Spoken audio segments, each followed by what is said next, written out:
عسلامة، مرحبا بكم في كوجين حنونة. ان شاء الله تكونوا في خير ونعمة يا ربي. اليوم ان شاء الله باش نعملوا كعبات سوفلي وباش نعملوهم بزوز نكهات مختلفة.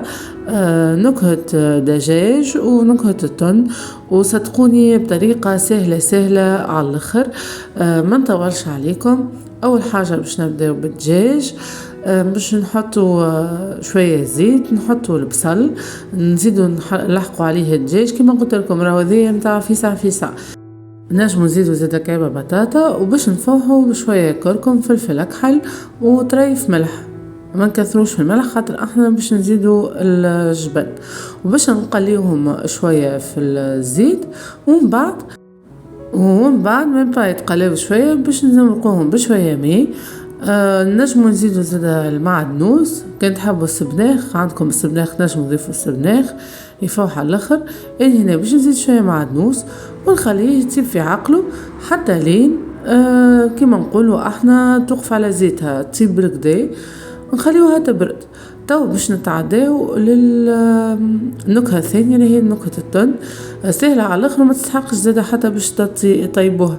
باش ناخو حكه جبن كريمي. هنا استعملت الفريدو باش نزيد عليه زوز جبن مثلث وفرماج ربي، حكيت مغرفتين 3. نجموا تختاروا اي نكهه تحبوا عليها. والتن هنا تقريبا 60 غرام كل حكه صغيره تن. فوح بشويه فلفل اكحل، وباش نخلط الخليط الكل كيا. وتو باش نضيفوا بيضة كاملة هكاكا مبشورة.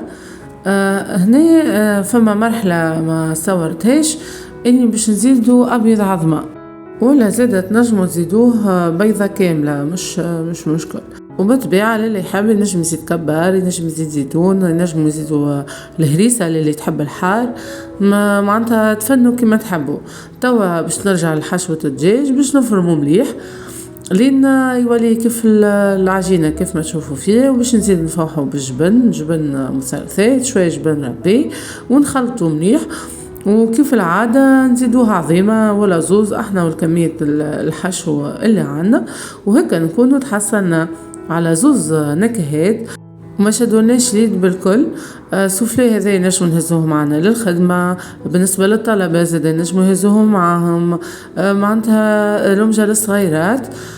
تو ما تبقى لنا كان باش ناخذوا البات.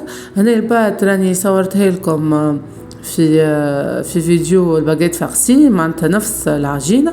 كان تحبوا تاخذوا فكرة على العجينة. تو نخليكم رابط على الفيديو اللي يحب يعرف رسالة العجينة. وما تنسوش تدعموني بالضغط على زر الاشتراك وتفعيل الجرس باش يوصلكم جديدنا الكل. دونك باش ناخذوا العجينة كيف ما ريتوا نحلوها. وباش نستعملوا القالب هنا متاع السوفلي. القالب السوفلي يسهل علينا برشا ويجيو الكعبات مرطوبين وكل كعبة كيف وقتها. ناخذوا البات نحطوها على القالب بالطريقة ان شاء الله يا ربي تجربوا الروسيت. اما تو تشوفوا قديش البات هذه هشوشة طرية وبنينة. في كل مرة تنجح لي حتى لو كان زاد عندكم فور عادي، معناها مش الفور بالضوء. ودونك باش نزيدوا الفارس كما قلت لكم، تنجموا تزيدوا شوية كبار، زيتون، الهريسة، ونحطوهم في البلاتو. إن استعملت رطل فرينة ما شاء الله خيرات ربي. تنجموا زادا تستحفظوا عليه حتى هيك ما تحطوه في الكونجيلاتور، ووقت اللي تستحقوا تخرجوه وطيبوه. نخلطوا أصفر بيض ومعها شوية حليب باش تعطينا اللون الذهبي مزيان. زادا باش نزينوا بشوية جلجلان ولا تحبوا تزيدوا سينوج. ما تنسوش تسخنوا الفور، لازم الفور يبدأ سخون على الأقل 180 درجة. ربع ساعة 4 دراج يطيبوا. ونحب نقول لكم زاده بالنسبه للزيتيديون خاطر ما عندهمش فور، تنجموا هذا تصيبوهم على الطاوه يجيو تقوش عليهم شباتي. جربوهم وقولوا لي اش رايكم. وتو ما تبقى لي كان باش نقول لكم شكرا على المتابعه. شكرا على دعمكم وتشجيعكم. ان شاء الله يا ربي عجبتكم الوصفه، ان شاء الله تجربوها. دمتم بخير والى اللقاء في وصفات اخرى ان شاء الله.